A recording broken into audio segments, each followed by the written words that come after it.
दोस्तों नमस्कार। आज हमारा जो डिस्कशन का जो विषय है वो है कंकण चूड़ामणि सूर्य ग्रहण जो 21 जून 2020 को शुरू होगा।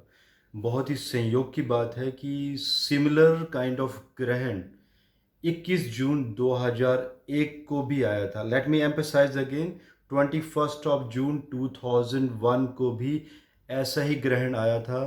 और बहुत सारे लोगों को मालूम भी होगा, जो पुरानी जनरेशन है, कि 9/11 का अटैक भी हुआ था अमेरिका के ऊपर। और ये जो करंट जो ग्रहण है इसकी बहुत सारी सिमिलैरिटीज़ भी हैं उस 2001 वाले ग्रहण के साथ। अगर हम उस ग्रहण की बात करें तो तब इतना ज़्यादा इम्पैक्ट नहीं था, बिकॉज़ जो प्लैनेट्स थे वहाँ पे फिर भी स्थिति बेहतर थी उस समय में। लेकिन आज जो प्लैनेट्स हैं, 5 ग्रह जो हैं वो वक्री होने जा रहे हैं इस वक्त, ये जो ग्रहण चलेगा।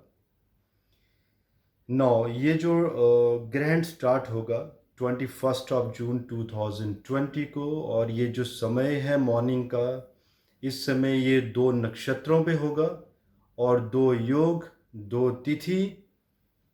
और the main thing is that कि ये कम से कम 5.5 घंटे ये ग्रहण दिखेगा। बहुत ही लंबा चलने वाला ग्रहण होगा।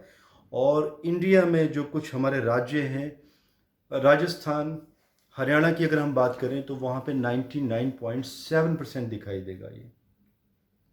और कुछ इंडिया के एरियाज़ जहाँ पे 70%, और अगर हम वर्ल्ड वाइड बात करें तो 30 to 70%।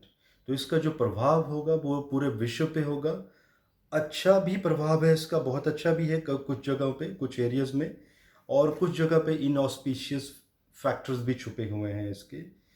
सो लेट्स स्टार्ट कि ये किस किस तरीके से काम करेगा। इससे आगे कि हम आगे बढ़ें, लेट मी टेल यू, मैं कुछ फैक्टर्स कवर करूंगा वन बाय वन कि ये ग्रहण जो है ये क्या क्या करेगा। नंबर वन, पहले हम इसमें वार की स्थिति डिस्कस करेंगे कि ये क्या कोई वार या कोई समुद्री युद्ध तो नहीं लेके आने वाला है। और बहुत ही मैंने कम I have studied all the countries horoscope and बहुत ही कॉन्क्रीट एनालिसिस लेके आया हूँ। Number second, we will discuss about the socio political situation and the economic situation, stock market crash, ये सारी चीज़ें सेकंड पॉइंट पे हम डिस्कस करेंगे। The third point we are going to discuss about meteorological impact, means natural calamities. And the fourth one will be कि किन किन राशियों पे इसका प्रभाव होगा और किन राशि वाले व्यक्तियों को, इंसानों को इसका ज़्यादा लाभ मिलेगा।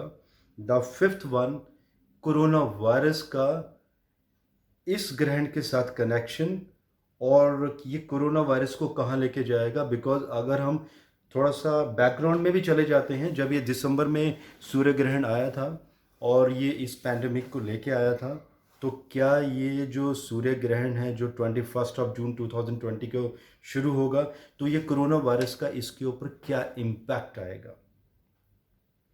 ये हमारे डिस्कशन के पॉइंट रहेंगे।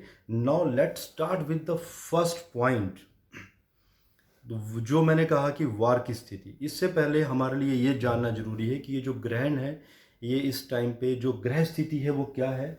जो मैं देख पा रहा हूँ यहाँ पर, ये जो टाइम है इसमें 2020, यस, बुध, गुरु, शुक्र, शनि, 4 ग्रह इसमें वक्री रहेंगे। और राहु केतु तो हमेशा ही वक्री रहते हैं। और ये कर्क लगन में शुरू हो रहा है और मिथुन राशि में ग्रहण बनने जा रहा है। कर्क लगन में, क्योंकि ये जल राशि भी है, और साथ में जो इम्पैक्ट आ रहा है, बिकॉज लगन जो है वो अफ्लिक्टेड है, मीन्स जो जल राशि है वो बहुत ज़्यादा अफ्लिक्ट हो चुकी है। और साथ में मंगल जो बैठे हुए हैं यहाँ पे, वो मीन राशि में बैठे हुए हैं, अगेन जल राशि में। और मंगल की चौथी दृष्टि जो बैठी हुई है, चौथी दृष्टि मतलब मिथुन राशि पे प्रभाव है। इसमें अब हम देखेंगे कि ये कैसे बनेगा। मैं आपको पूरा मैंने एनालिसिस किए हैं। Right now I have no white board because मेरा कैमरा भी माल फंक्शन हो चुका है। अदरवाइज मैं ये सारी डायग्राम आपको बोर्ड में बना के समझाता था कि ये किस किस तरीके से किन किन कंट्रीज के ऊपर क्या क्या कैसे कैसे प्रभाव पड़ेगा। Let discuss about the matter now. जो मैंने एनालिसिस किए हैं, अगर आप युद्ध की स्थिति की हम बात करें, अगर थोड़ा सा बैकग्राउंड में चले जाएं, 1939 को सेकंड वर्ल्ड वार हुई थी और उस टाइम पे जो टारगेटेड जो कंट्री थी वो जापान हुई थी, बिकॉज जापान के हिरोशिमा नागासाकी शहर में अमेरिका ने न्यूक्लियर वेपन्स गिराए थे, और रिजल्ट सबको मालूम है। और सिमिलर सिचुएशन अभी जो बन रही है वो नेपाल के ऊपर बन रही है, सिमिलर काइंड ऑफ सिचुएशन, कि अगर युद्ध हुआ तो ये कौन स्टार्ट करेगा और किसकी गलती से होगा, और सबसे ज़्यादा सफ़र कौन करेगा, एंड जो ज़्यादा इस टाइम पे स्मार्टनेस दिखा रहा है, I should say this word, तो क्या उसके ऊपर इम्पैक्ट होगा। यस, अगर हम नेपाल की बात करें तो नेपाल की जो कुंडली मैंने स्टडी की है वहीं से ही ये केंद्र बिंदु बनेगा युद्ध का। और जो युद्ध होगा ये बनेगा युद्ध पोत के थ्रू, मीन्स सबमरीन शिप, क्योंकि एज आई टोल्ड यू, कर्क लगन मीन्स जल राशि, और मंगल का मीन राशि में बैठना और मिथुन राशि पर प्रभाव देना, दो दो जल राशियों के ऊपर युद्ध की स्थिति बनेगी तो समुद्र के थ्रू बनेगी, hidden fight from the submarine. तो इस तरीके से युद्ध की स्थिति बन रही है। Now let's have the situation कि रियलिस्टिक कितना है ये। सिर्फ हम एस्ट्रोलॉजिकल एनालिसिस करेंगे तो कंप्लीट तरीके से करेंगे। Let's go into the analysis a little back about the China. जो भी ये पैंडेमिक अटैक हुआ दिसंबर 2019 में, जिस तरीके से वट एवर चाइना ने किया नहीं किया, और ये बायोलॉजिकल वेपन बस्ट हुआ, बहुत लंबा विश्लेषण है, उसमें नहीं जाएंगे हम। लेकिन ये जो भी हुआ, सो आप नोट कर रहे होंगे चाइना ने कहीं ना कहीं पूरी दुनिया को कमज़ोर कर दिया इस तरीके से। और एक तरीके से चाइना ने सबकी कमर तोड़ी है, और आज चाइना बहुत हाई प्रोडक्शन कर रहा है।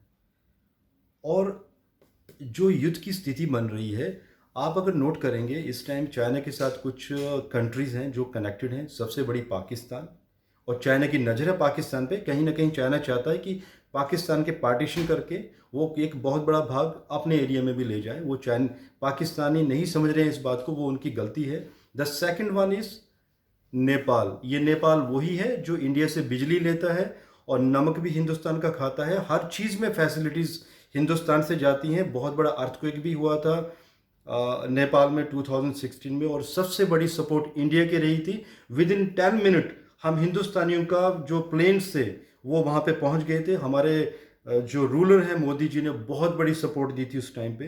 तो नेपाल को ये चीज़ें समझनी भी चाहिए, बिकॉज वो कहावत भी है, शास्त्र नीति भी कहती है कि हमें किसी का एहसान नहीं भूलना चाहिए। बट हम एहसान नहीं कहते, वो हमारा मित्र देश है। लेकिन नेपाल को सोचना चाहिए इस बारे में, बिकॉज नेपाल का वक्त खराब चल रहा है इस टाइम पे। Now the third country is Sri Lanka. क्योंकि चाइना ने क्या किया, पाकिस्तान को कमज़ोर किया, नेपाल को भी कमज़ोर किया, श्रीलंका को भी कमज़ोर किया, और इनका सहयोग भी ले रहा है वो। चौथी कंट्री आ जाती है नॉर्थ कोरिया, जिसकी बहुत बड़ी सपोर्ट है आज की डेट में चाइना को। लेकिन नॉर्थ कोरिया बहुत दूर है। अभी हम इजराइल पे भी जाएंगे कि किस तरीके से युद्ध की स्थिति बनने जा रही है। ये पहले ये जानना जरूरी है कि ये क्या हो रहा है बेसिकली, बिकॉज आप देखेंगे कि China, Nepal and then Pakistan and Sri Lanka, कहीं ना कहीं इंडिया बीच में घिरा हुआ है। सो all the countries, they are targeting, all these 4 countries, they are targeting India. आप लोगों ने कभी कुछ न्यूज़ भी सुनी होगी अभी कुछ within a week ago, because अभी अमेरिका, अभी I will go into detail कि अगर युद्ध स्टार्ट होगा, अगर अटैक करेगा तो कौन करेगा। अमेरिका युद्ध को स्टार्ट करेगा, चाइना युद्ध को स्टार्ट नहीं करेगा। और अगेन जो केंद्र बिंदु बनेगा वो नेपाल बनेगा। अभी वही डिस्कस करेंगे हम कैसे होगा वो। सो अगर आप लोगों ने कुछ अगर न्यूज़ भी देखी होगी कुछ दिन पहले की, तो अमेरिका ने कुछ इस टाइप के हेलीकॉप्टर इंडिया को देने शुरू किए हैं within a week. I think एक आ भी चुका है, एंड 7 से 8 हेलीकॉप्टर आने अभी बाकी हैं। और उन हेलीकॉप्टर की क्षमता है कि वो सबमरीन को अटैक कर सकते हैं easily. They can destroy the submarine. ना तो हिंदुस्तान के पास इतना पैसा है कि हम उसको बाई कर सकते थे अभी, ना ही हम बाई करना चाहते थे, ना ही हमें ऐसे हेलीकॉप्टर्स की ज़रूरत थी। Then why America is sending this kind of weapons to India?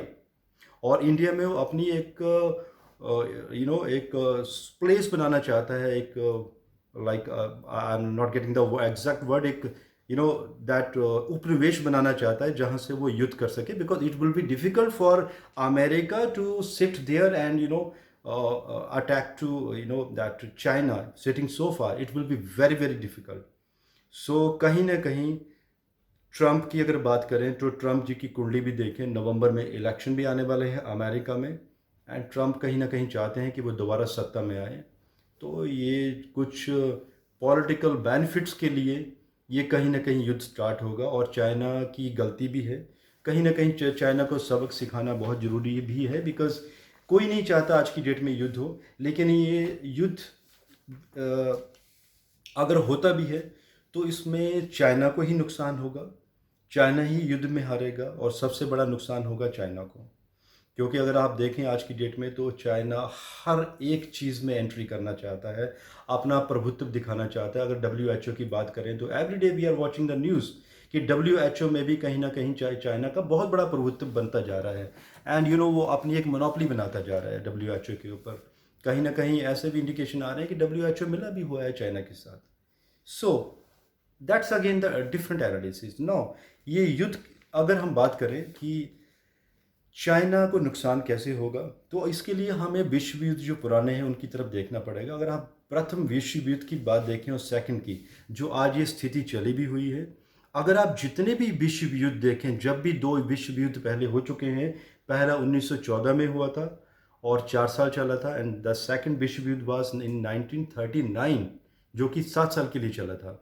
उस समय भी एक कर्फ्यू की सिचुएशन तैयार हो गई थी, लोग अपने घरों में वापस आ चुके थे। सेम सिचुएशन अभी भी हो रही है, लोग धीरे धीरे अपने घरों में वापस जा रहे हैं।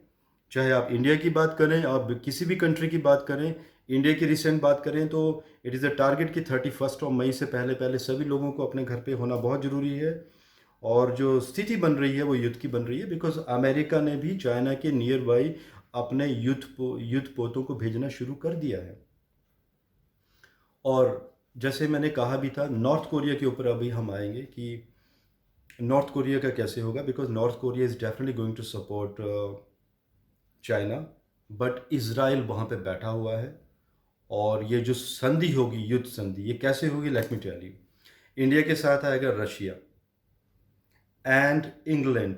अगर आप दोनों युद्ध की स्थिति को अगर आप पहले कंसिडर चेक करेंगे, प्रथम या सेकंड विश्व युद्ध, इंग्लैंड जिस तरफ रहा रहा है युद्ध उसी ने ही विन किया है, तो इंग्लैंड हमारे साथ रहेगा और जर्मन भी साथ में रहेगा।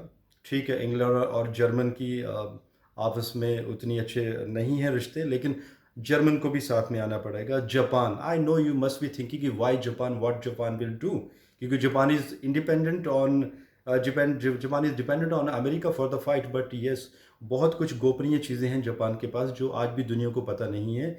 जापान साथ में इटली एंड फ्रांस, ये कंट्री, और अमेरिका डेफिनेटली, बिकॉज अमेरिका तो ऑलरेडी यहाँ पे एक वार स्टेशन बनाने वाला है इंडिया में।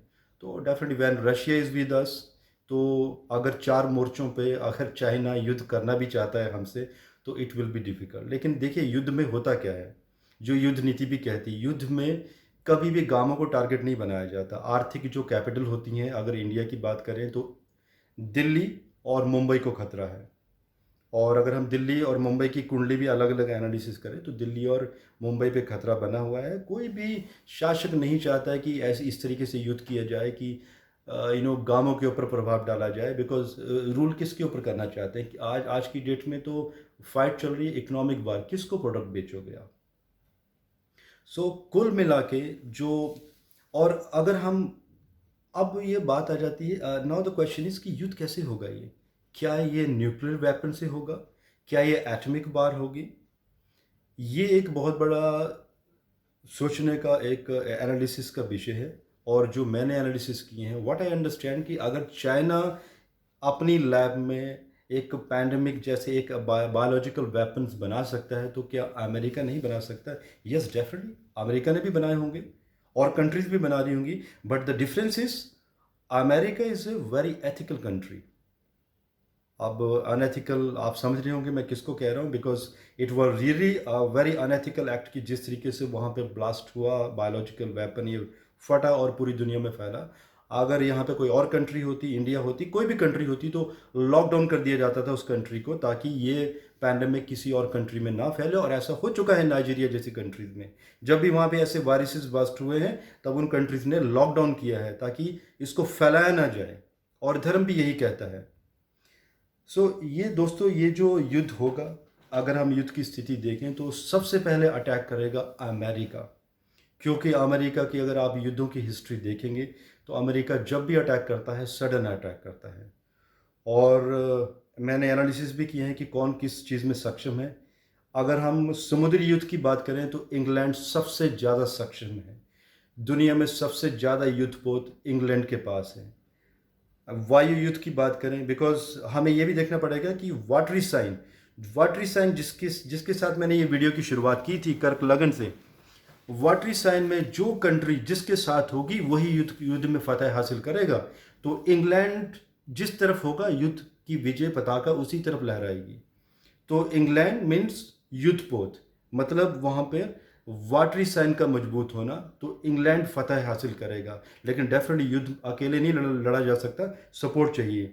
वायु युद्ध में अमेरिका बहुत ज़्यादा सक्षम होगा। एंड साथ में इज़राइल की technology is very very high for the missiles, and it's a hidden technology. और अगर हम ज़मीनी युद्ध की बात करें तो इंडिया बहुत मजबूत है, बिकॉज चाइना, पूरी दुनिया में चाइना की जो आर्मी है वो ज़मीनी युद्ध में सबसे ज़्यादा पावरफुल है। और एक ही आर्मी है पूरी दुनिया में जो कि ज़मीनी युद्ध में, अर्थ की बात भी आ रही है यहाँ पे। हमें अगर एस्ट्रोलॉजिकली बात करें हम एलिमेंट्स की, तो अर्थ की बात करनी पड़ेगी। तो अर्थ में India is the Indian army जो चाइनीज़ आर्मी को जो पृथ्वी में जो युद्ध जो होगा, जो अर्थ में युद्ध होगा, उसमें हराएगी बिल्कुल। क्योंकि चाइनीज़ आर्मी पावरफुल है, बट इंडियन आर्मी उस युद्ध में पूरा पूरा जो उसका जो क्षमता है उसमें हराएगी। बिकॉज जो कॉम्बिनेशन निकल के आ रहे हैं, तो फेवरेबल यही होगा। जो नुकसान होगा वो फाइनली चाइना का होगा हर तरीके से। बट यस, युद्ध किसी चीज़ का कोई कॉन्क्लूज़न नहीं है, बिकॉज युद्धों में नुकसान ही होते हैं और किसी का फ़ायदा नहीं होता है। बेशक चाइना बर्बाद होगा इस युद्ध में, और इंडिया को भी इसमें ऐसा नहीं कि नुकसान नहीं होगा। लेकिन ये भी सबसे अच्छी बात है, बिकॉज अगर हम इंडिया की कुंडली भी देखें लॉन्ग टाइम के लिए, तो इंडिया एक सुपर पावर बन के निकलेगा ग्रेजुअली।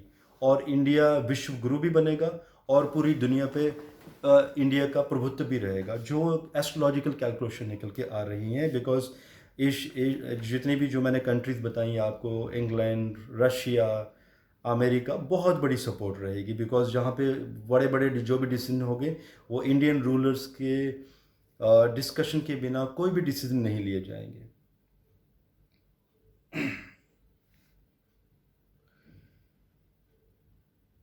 दोस्तों, अभी हम ग्रेजुअली धीरे धीरे चलेंगे वार से पॉलिटिकल पॉइंट की तरफ, बिकॉज वार के ऊपर इतना डिस्कशन करना सही नहीं है। और ये भी कहना चाहता हूँ मैं, कुछ व्यूअर्स ये भी कहेंगे कि why I am telling all this kind of things and fear. But हमें सत्यता को जानना बहुत ज़रूरी है कि सत्य क्या है बेसिकली। क्योंकि ये जो स्थिति बन रही है सूर्य ग्रहण की, ये यही दर्शाती है, और युद्ध की स्थिति बनती है। एंड ये युद्ध तभी टलेगा अगर कहीं ना कहीं चाइना पीछे हटेगा। और ऐसा नहीं है लेकिन कहीं ना कहीं सिचुएशन ऐसी बनी हुई है कि ये युद्ध के जो सिम्टम्स हैं, जो एनालिसिस हैं, कहीं ना कहीं ऐसा लगता है कि युद्ध होगा ये, may be. But that might be biological weapons के थ्रू हो सकता है। बिकॉज आज इतना बड़ा युद्ध करना किसी के लिए भी गलत होगा कि कोई परमाणु युद्ध कर दे। वैसे तो गैसेस के युद्ध भी नज़र आता है, ये जो कॉम्बिनेशन बने हुए हैं। But again we have our own analysis. हम खुद सोचते हैं कि एस्ट्रोलॉजी एनालिसिस से बाहर भी जाएं तो ये बायोलॉजिकल वेपन का युद्ध ज़्यादा दिखाई देता है, लेकिन समुद्री रास्ते के थ्रू रहेगा। Then the next point which I am going to discuss, the second point, is about socio-political। इसमें जो स्थिति बनेगी, इसमें भूखमरी बढ़ेगी एंड गृह युद्ध होगा। इसका रीज़न क्या है? बुध, गुरु एंड साथ में शुक्र का रेट्रोग्रेड होना। बुध मतलब विजडम, गुरु ज्ञान एंड शुक्र भी दैत्य गुरु शुक्र, मतलब तीनों ही ज्ञान विजडम के जो प्लैनेट्स हैं, इन तीनों का रेट्रोग्रेड होना। मतलब ये जो जनता है, कुछ ना कुछ ऐसे ग्रुप्स निकल के आएंगे जिनकी मति भ्रष्ट होगी, और जो इंटेलिजेंट ग्रुप भी है उनको भी कहीं ना कहीं ऐसा लगेगा कि सरकारें उनके साथ मतभेद कर रही हैं और कुछ अच्छा नहीं हो रहा है उनके साथ, और उनको भी विरोध करना चाहिए। कहीं ना कहीं जो लोग समझते हैं, सरकार की नीतियों को समझते हैं, ये तीनों ग्रहों का जो वक्री होने का जो ऐसा प्रभाव होगा, ये एक तरीके से मति भ्रष्ट कर देगा लोगों की। और ये होगा, ये बिल्कुल होगा ये, क्योंकि इनका वक्री होने के रिजल्ट्स ऐसे ही आते हैं। जब भी हम हिस्टोरिकल डाटा भी, एस्ट्रोलॉजी का जब पीछे कनेक्ट भी करते हैं, तो ऐसे हुआ है हमेशा ही। इंटेलिजेंट ग्रुप्स भी कहीं ना कहीं ऐसे लोगों के प्रभाव में आ जाते हैं। तो ऐसे जो ग्रुप हैं, जो anti socialist I should say, देशद्रोही, ये लोग ज़्यादा बढ़ेंगे। गृह युद्ध की स्थिति उत्पन्न होगी। लेकिन यहाँ पे सरकार को चाहिए कि इसको अच्छे से निपटे एंड बहुत ही सख्ती से पेश आए, अदरवाइज़ ये बहुत डिफ़िकल्ट हो जाएगा। और ये गृह युद्ध इतनी स्थिति, भयानक स्थिति उत्पन्न हो जाएगी कि इसको संभालना मुश्किल हो जाएगा। And it's not I am talking about India, no, it's for all the countries. India में तो हो गई, बिकॉज इंडिया की राशि, हम इंडिया के ये जो वीडियोज़ हैं हम पहले ऑलरेडी डिस्कस कर चुके हैं ये चीज़ें। लेकिन ये हर कंट्री में होगा, और ऐसे भी योग बने हैं कि कुछ जो लॉसेस होंगे, जो मेजर हमारे जो बहुत ही रिनाउंड लीडर्स हैं, उनकी डेथ भी नज़र आ रही है यहाँ पे, कि कहीं ना कहीं या तो उनके ऊपर अटैक होगा, या तो उनकी नेचुरल मृत्यु के भी योग बने हैं। तो कहीं ना कहीं बहुत बड़े लॉसेस नेताओं के, तो ये दिखाई देते हैं। And the biggest thing is about the stock market crash, not about India, in all the countries, because ये आर्थिक स्थिति 21 जून के बाद आर्थिक स्थिति टूटेगी फॉर 1 ईयर। आप मेरे पुराने वीडियोस भी देखिएगा, स्टॉक मार्केट वाले, या मैंने कोरोना वायरस वाले दिए हैं, जिसमें मैंने बताया है कि 1 साल के लिए आर्थिक स्थिति खराब होगी। और अभी आगे के मैंने एनालिसिस नहीं किए हैं, लेकिन जून 2021 तक मैंने बताया है कि ये स्थिति खराब होगी। इसके बाद बिजनेसेस बढ़ेंगे, नहीं बढ़ेंगे, कितने बढ़ेंगे, इसके ऊपर हम डिटेल में बाद में एक और डिस्कशन लेके आएंगे कि 2021 मार्च के बाद क्या रुख रहेगा। विक्रमी संवत जो 2078 आएगा, उसमें क्या छुपा होगा। अभी मार्च की बात करेंगे अभी हम। स्टॉक मार्केट में जिन लोगों का पैसा लगा है, आप थोड़ा सा ध्यान से एनालिसिस कीजिए एंड सोच समझ के इन्वेस्टमेंट कीजिए। It's my advice to you people. And then the third point I am going to discuss about the meteorological impact, natural calamities. बरसात आने वाली है, and we all know. And अभी मई, टुडे इज 20 मई, सो बरसात भी आने वाली है बहुत जल्दी। एंड केरला में भी मानसून बहुत जल्दी आने वाले हैं जून में। तो जो इंडिकेशन मिल रहे हैं कुछ कंट्रीज़ के, जैसे कि बांग्लादेश, इंडिया एंड साथ में पाकिस्तान, नेपाल के भी कुछ एरियाज़, तो इसमें बहुत ज़्यादा बारिशें, साइक्लोन, और साथ में पैंडेमिक्स, महामारी, बिकॉज ऑफ द क्लाइमेट। ये जो गलत तरीके से बारिशें होंगी, या जो भी बहुत ज़्यादा बारिशें जो होंगी, तूफान आएंगे, तो उसके थ्रू एक अलग से भी एक महामारी फैलने के भी योग बने हुए हैं। We will talk about corona virus in the last, good news भी है उसमें छुपी हुई, बट ये अलग महामारियों के बारे में मैं डिस्कशन कर रहा हूँ। तो ये जो नेचुरल कैलामिटीज़ हैं, ये फसलें भी बर्बाद करेंगी। लेकिन हाँ, इसमें गोल्ड बढ़ेगा, इसमें गोल्ड के प्राइसेस राइज करेंगे। एंड इसमें बिटकॉइन के बारे में भी, for that I am going to give you a separate video कि how the bitcoin will work, whether it will rise और डाउन जाएगा ये। अभी हम थोड़ा सा राशियों के बारे में भी डिस्कस कर लेते हैं कि राशियों का इस पर क्या प्रभाव रहेगा। मैंने कुछ राशियां निकाली हैं। मेष, कन्या और सिंह राशि, इनके लिए बहुत शुभ समय रहेगा। ये राशियां चंद्र राशियों की बात कर रहा हूँ मैं यहाँ पे, chandra rashi, not the zodiac sign, not the sun sign, no, chandra rashi. And जो सामान्य प्रभाव रहेगा वो रहेगा मिथुन, धनु, कर्क, मकर, कुंभ और तुला राशि पर। और जो अशुभ प्रभाव थोड़ा सा आप लोगों को ख्याल रखना चाहिए, और ये अशुभ प्रभाव वाली राशियाँ वो भी हैं। अगर आप सूर्य ग्रहण को देखते हैं तो थोड़ा सा आप ग्लास प्रॉपर एक मैग्नी जो भी इंस्ट्रूमेंट आप लाइक जो होते हैं वो प्लीज़ उनको यूज़ कीजिए। वृष, वृश्चिक एंड मीन राशि, इन चार राशि के व्यक्तियों को ज़्यादा ख्याल रखना चाहिए। अदरवाइज़ आपको नुकसान होने का या आंखों में परेशानी होने का या साइकोलॉजिकल डिस्टर्बेंसेस का ज़्यादा खतरा बना हुआ है। So please take care about this things. And now the last point which we are going to discuss about coronavirus. मैंने ऑलमोस्ट 3 महीने पहले एक वीडियो दिया था जिसमें मैंने दावा किया था कि जून एंड में इंडिया में ये 99% तक ख़त्म होगा। देखिए, प्रभाव तो नहीं जाएगा किसी भी वायरस का, वो तो हमेशा रहेगा, क्योंकि जो वायरस आ गया है वो तो हमेशा रहेगा। सो इसके लिए आप हम वीडियो दे देंगे डिस्क्रिप्शन बॉक्स में, आप प्लीज़ वो भी एक बार चेक कीजिएगा। और जिसमें मैंने दिया था कि कोरोना वायरस, तो ये एनालिसिस हम उस टाइम पे कर चुके थे। अब इसका सबसे बड़ा रीज़न क्या था, अगर आप ये देखें कि कोरोना वायरस कैसे स्टार्ट हुआ था, दिसंबर 2019, उस समय धनु राशि में 6 प्लैनेट्स थे। तो ये एक पैंडमिक की सिचुएशन क्रिएट हुई थी, वो वर्ल्ड वार की भी सिचुएशन थी। और देखिए, हालात बदलते रहते हैं। एस्ट्रोलॉजर्स के लिए भी शोध करना कई बार मुश्किल होता है कि ये वार होगी या पैंडेमिक का अटैक होगा। ये कहीं थर्ड वर्ल्ड वार से कम नहीं है आज की डेट में ये, क्योंकि जितनी भी वारें हुई हैं, अगर हम ओलंपिक की भी बात करें तो 3 बार ओलंपिक कैंसिल हुए हैं। एक 1918 में जो स्पेनिश जो वायरस आया था तब ओलंपिक के मैचेस कैंसिल हुए थे, और 2 वर्ल्ड वार के टाइम पे 3 बार कैंसिल हो चुके हैं, चौथी बार अभी हुए हैं। तो ये वर्ल्ड वार से कम तो वैसे भी नहीं है ये। 21 जून को मिथुन राशि में 4 प्लैनेट्स होंगे, मंगल का भी वहाँ पे प्रभाव है, पंचम प्रभाव। तो ये कुल मिला के जो स्थिति बनेगी, अगर वहाँ से शुरू हुआ था तो 21 जून के बाद इसका प्रभाव धीरे धीरे कम होना शुरू हो जाएगा। और 99% होने से मतलब ये नहीं है, मेरा मतलब कि जब केसेस जब 438 थे तो अभी वो केस कम होके एवरेज अगर हम रेशो की बात करें तो 3 केस हो जाएंगे, नहीं। हमें ये भी देखना पड़ेगा कि टोटल केसेस कितने हैं। वो जो मैथमेटिकल इक्वेशन समझते हैं वो आराम से कैलकुलेट कर लेंगे कि what I am talking about. अगर केसेस इन्फ्लेट भी होते हैं तो उसकी रेशो क्या है, तो वो भी हमें देखना पड़ेगा। बट येस, इसका प्रभाव अभी कम, धीरे धीरे ग्रेजुअली अभी होना शुरू हो जाएगा। सो दोस्तों, ये हमारे एनालिसिस हैं, एंड बहुत कुछ है इसमें बोलने के लिए, लेकिन आई थिंक इतना काफ़ी है। और आप लोग ख्याल रखिए, बी सेफ। और मैं ग्रेजुअली एक एक वीडियोस लेके आने वाला हूँ रिसेशन के ऊपर भी। We will exactly will discuss on the recession, कि रिसेशन मैं 2025 तक एनालिसिस करके लाऊंगा।